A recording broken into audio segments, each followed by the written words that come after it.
네, 수도권 인사이트입니다. 오늘은 용산 참사가 발생한 지 꼭 5년 되는 날입니다. 보다 자세한 내용 백병규 시사평론가와 함께 하겠습니다. 안녕하십니까? 네, 안녕하세요. 네. 자, 이 용산 참사 5년이 지났어요. 벌써 5년이 지났는데 아직도 이 문제에 대해서 확실하게 매듭 짓고 정리가 안 된 것 같습니다. 논란이 계속 일고 있죠. 네, 워낙 좀 충격적인 사건이었죠. 그 네. 철거민 5명, 그리고 또 그 진압 과정에서 그 경찰 1명이 사망하는 이런 참사가 빚어지지 않았습니까? 네. 이제 그 지난 18일, 그러니까 그 토요일이 이제 딱 5주년 되는 날이었는데요. 용산 참사 그 범국민 추모위원회, 서울 용산 그 남일당 터에서 이 5주기 그 추모 행사를 가졌는데요. 예. 이 용산 사태의 그 진상 규명, 그리고 또 그 처벌자 책임을 이제 촉구를 했습니다.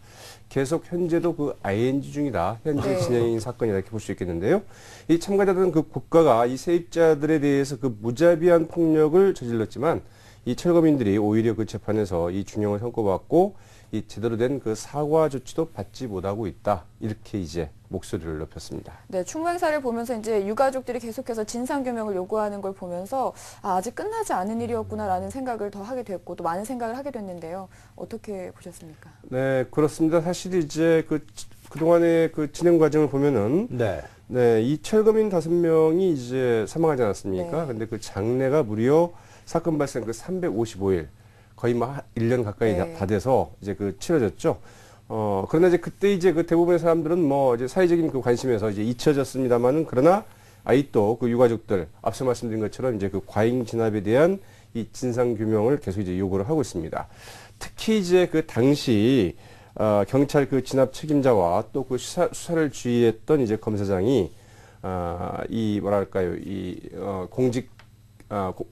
공공기관에 네, 이제 다시. 네. 공공기관의 그 대표자로 이제 취임을 하고 네. 또 그 신임 대법관 후보로 이제 지명되면서 이 유족들 여기에 대해서 아주 크게 반발하고 있습니다. 당시 과잉진압 문제에 대한 수사가 진행됐었지 않았나요? 근데 왜야 됐나요? 그 수사가? 네, 뭐 국회에서도 좀 일부 논의가 네. 됐습니다만은 결국은 이제 크게 그쪽 그 경찰의 책임을 이제 묻지 않는 선에서 이제 끝나고 말았죠. 네. 네. 검찰 수사 역시 그렇게 끝나고 말았는데요.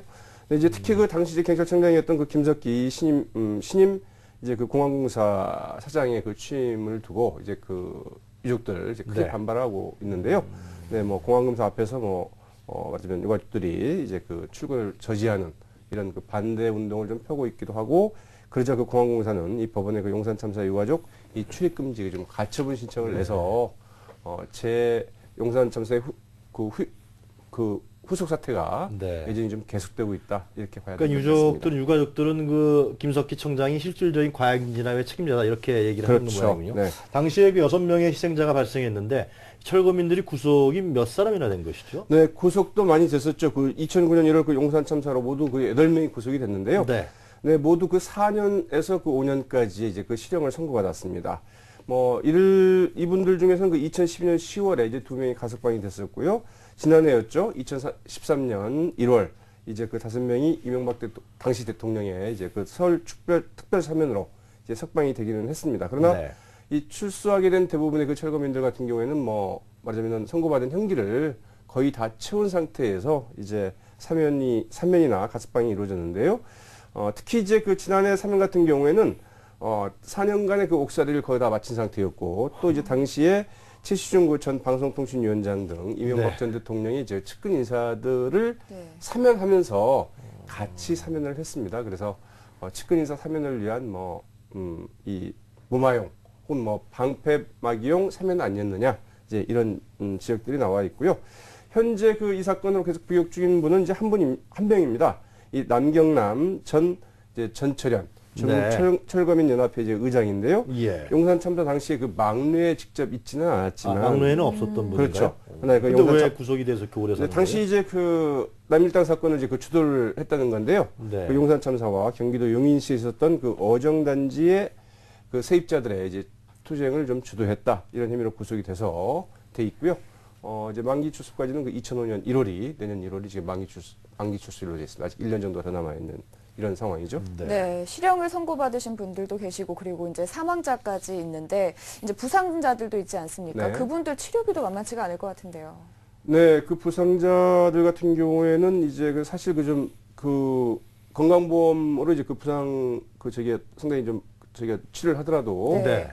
치료 비용 부담이 좀 적지 않습니까? 그런데 이제 건강보험금으로 이제 지급된 치료 비용을 다시 반환하라. 이제 이런 왜 반환을 해야 되는 거죠? 그 이중구에 좀 시달리고 있습니다. 네. 왜냐하면 이 건강보험 같은 경우에는 이제 그 불법 행위로 인해서 그 발생한 부상이나 이런 것들에 대해서는 사실 이제 건강보험을 이제 그 지급하지 않도록 이렇게 법적으로 이제 규정이 되어 있습니다. 네. 이에 따라서 그동안 그 지급된 치료비가 결국은 그 불법 행위에 의한 그 부상으로 인한 그 치료비였기 때문에 이를 반환하라. 이렇게 좀 돼 있고요. 반환하라고요? 근데 이제 경상자들 같은 경우는 그 치료비가 좀 몇백만 원에 불과합니다만 네. 중상자 같은 경우는 그 치료비가 한 1억 원을 좀 넘어 서 있는 이런 형편이어서 상당히 좀 논란이 되고 있는데요. 네, 이제 이들은 그 건강보험공단의 그 부당 이득금 환수 고지 처분에 대해서 이를 좀 네. 취소해달라 이런 좀 행정소송을 내긴 했습니다만 그러나 그 행정소송 1심에서는 이유 없다고 이제 그 패소를 한 상태입니다. 그래서 공단에서 지불을 했어요? 그때 일단 모르고- 지불을 하게 되죠. 지불을 하고 모르고 난 한 다음에 모양이죠, 그건? 네, 아니 그건 일단 뭐 이제 병원에서 하게 되면은 하게 돼요? 이 사람이 불법 행위로 인한 뭔지 이것들 확인이 안 되니까 일단 지급을 했습니다만 나중에 이제 이 불법 행위로 인한 게 밝혀지면은 공단에서 그 환수 조치를 다시, 취하게 네. 되는데요. 일단 그 환수 조치에 대해서 일단 소송을 냈지만 그러나 그 행정법원에서 행정소송에서 일단 이 철거민들 좀 패소한 상태이고요. 지금 현재 다시 그 항소와 상고 중에 있다고 합니다. 여러 가지로 어려운 상황에 처해 있는 것 같네요. 그렇죠. 그분들이. 네. 자, 용산 참사 이 사건 이후에 우리 서울이라든가 한국에서 재개발 문제에 따른 어떤 제도 개선, 재개발 문제에 따른 이해관계 이런 부분들이 상당히 논의가 되면서 국민적 관심사가 된 것 같은데요. 네, 다시 한번 그때 이제 그 재개발 문제 그리고 이제 특히 그 상가 임차인들의 문제 아니겠습니까? 네. 이제 상가에서 이제 영업을 하시던 분들이 쫓겨나게 되니까 어떻게 우리 그냥 쫓아내면 어떻게 하느냐, 먹고 살라 하느냐, 이제 이것 때문에 이제 그게 반발을 하다가 이제 문제가 터진 건데요. 이에 따라서 그 상가 입주자들을 위해서 그 휴업 보상비를 철거할 경우에 그동안에는 그 3개월분을 이제 주어왔었는데 네. 이것을 1개월분을 더해서 이 4개월분을 주는 것으로 일단 바뀌긴 했습니다. 그러나 이것 이외에는 뭐 전혀 좀 달라진 부분이 없습니다.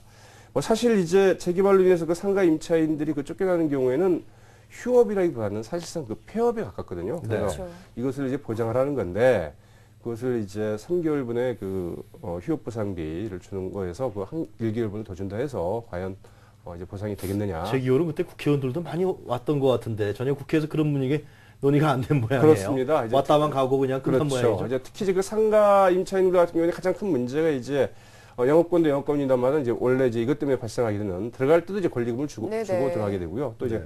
그에 따라서 뭐 인테리어 비용이나 이런 것들이 굉장히 많이 들어가지 않습니까? 과연 이제 그런 비용들을 이 철거나 재건축으로 인해서 그냥 내달라고 그럴 때 이 보상을 어떻게 할 거냐가 이제 핵심적인 쟁점이죠.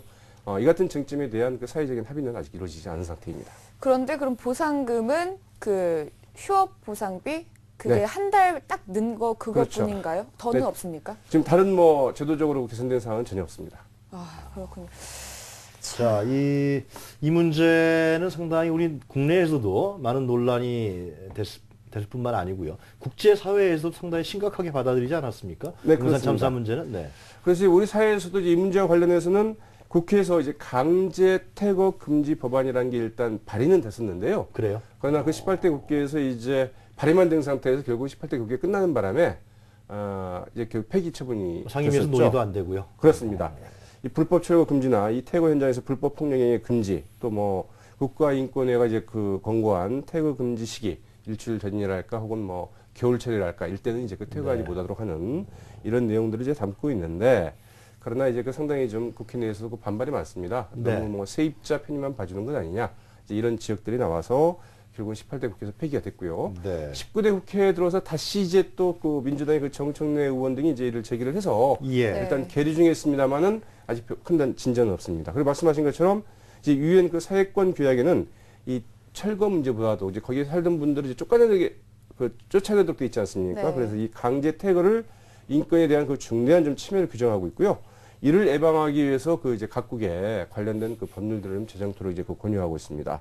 또 그 유엔 그 사회권위원회에서는 그 1995년 이후에 네. 그 세 차례에 걸쳐서 이제 우리나라 그 정부에 대해서 이 사회권 관련해서 한국이 그 강제 퇴거 실태 상당히 좀 우려된다 이런 그 이제 그 우려를 표명을 했고요.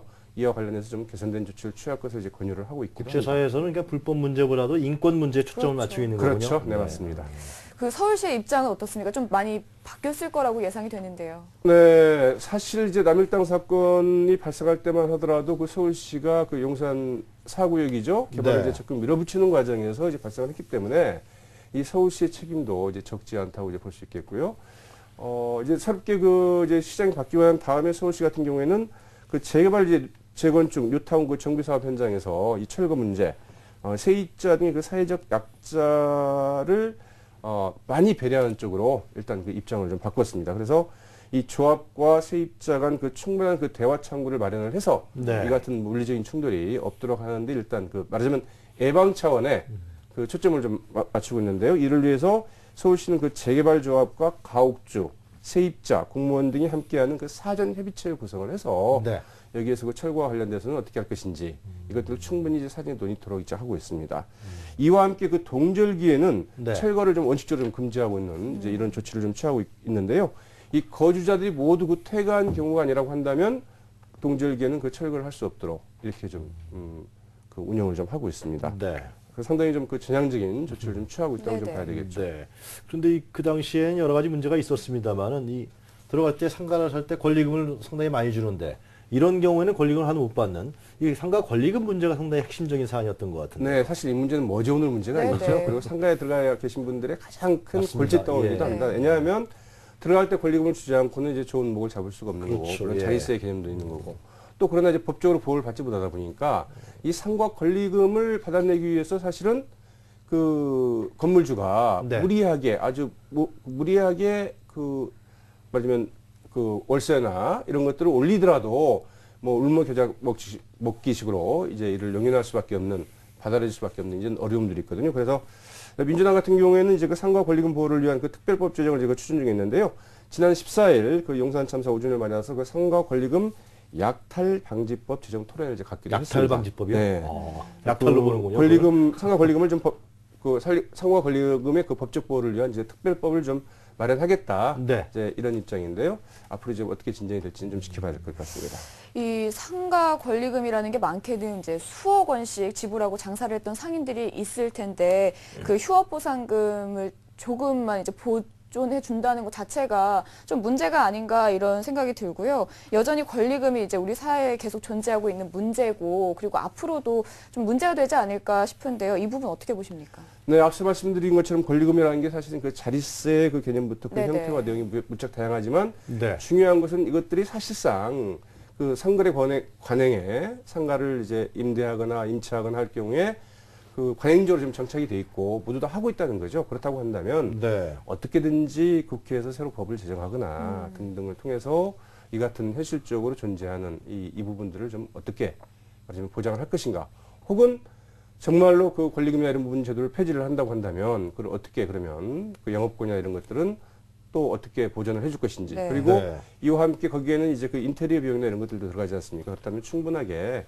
영업할 수 있는 권리를 얼마 보장할 것인가. 외국 같은 경우에는 그 말하자면 우리는 지금 그 상가 임대차 보호법 같은 경우도 한 2년에 한 번씩 재계약을 하도록 돼 있지 않습니까? 그렇죠. 예. 외국 같은 경우에는 이런 게 한 6년, 7년 이렇게 되는 데도 있고요. 일본 같은 경우에는 아예 상가 임차인의 권리를 보장하지만 기한에 대해서는 별도로 그 규정을 따로 두고 있지는 않습니다. 네. 그러니까 그만큼 사회적으로 한번 들어와서 그 장사를 하신 분이 있으면 굳이 나가지 않는다고 한다면 그분의 그 영업권을 최대한 보장하고 합리적으로 이제 말하자면 그 뭐랄까요 그 임차료를 올리는 이런 것들이 좀 관행화되어 있는 거죠. 그런 것들을 저희가 법적으로 어떻게 좀 보장을 할 수 있을 건지 좀 다각도에서 좀 생각을 해보고 현실적인 대안을 좀 마련을 해야 될 것 같습니다. 이 소규모 자영업자에 대한 문제 같은데요. 자영업자가 그렇죠. 계속해서 늘어나는데 또 몰락하는 팀도 굉장히 많아요. 네. 이런 부분에 대한 대책이 그렇죠. 우리나라 지금 자영업자가 가장 많지 않습니까? 그렇죠. 네. 그 서비스업 중심으로 특히 이제 그 산업 체제를 가져가면서 더욱 네. 자영업자들이 많은데 이분들의 폐업률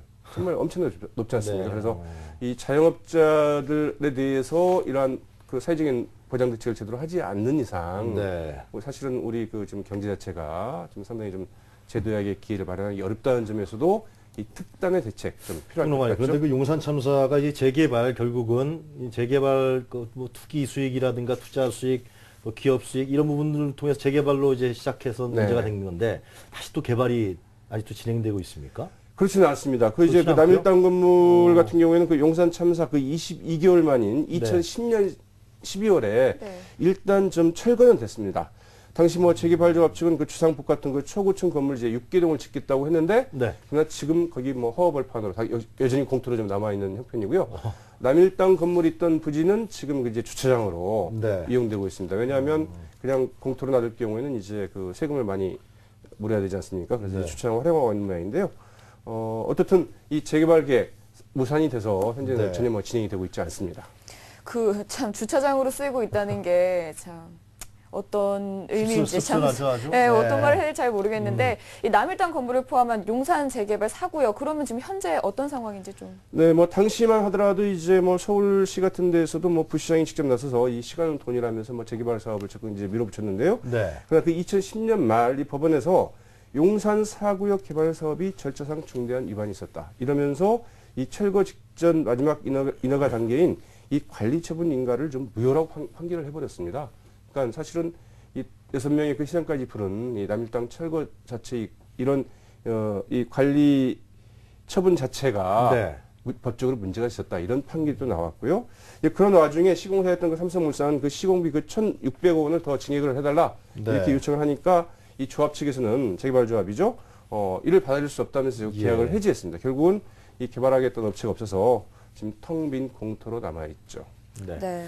자, 참사가 5년이 됐는데 과잉 진압자에 대한 수사도 확실치 않아지고 관련자들은 또 상당히 힘들고 자영업자 문제는 잘 해결이 안 되고 평론가님 어떻게 보십니까? 네, 뭐 사실 참 이 부분은 우리 한국 사회가 갖고 있는 이 네. 개발 중심의 광풍, 개발 열풍, 또 그에 따른 어떤 그 이득, 그 경제적인 이득 중심의 이 같은 그 말하자면 그러한 중심으로 그 진행되어 왔던 어떤 개발 시대에 정말 뼈아픈 사례가 아닐까 싶은데요.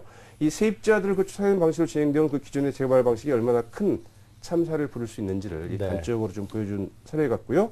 어쨌든 그 강제 철거로 인한 그 불상사를 막고 이 상가 세입자들에 대한 그 보호 조치 더 이상 이제 미뤄져서는 안 된다. 이런 네. 점들을 아주 정말 큰 희생을 치르면서 확인했던 사례인 만큼 이에 대한 앞서 말씀드린 것처럼 어떤 식으로든지 그 사회적인 좀 해결책을 좀 마련하는 계기가 돼야 되지 않을까 싶습니다. 네. 네, 오늘은 여기까지 듣겠습니다. 그 용산 참사 5년을 맞아서 그에 대한 이야기 백병규 평론가와 함께 이야기 나눠봤습니다. 도움 말씀 고맙습니다. 고맙습니다.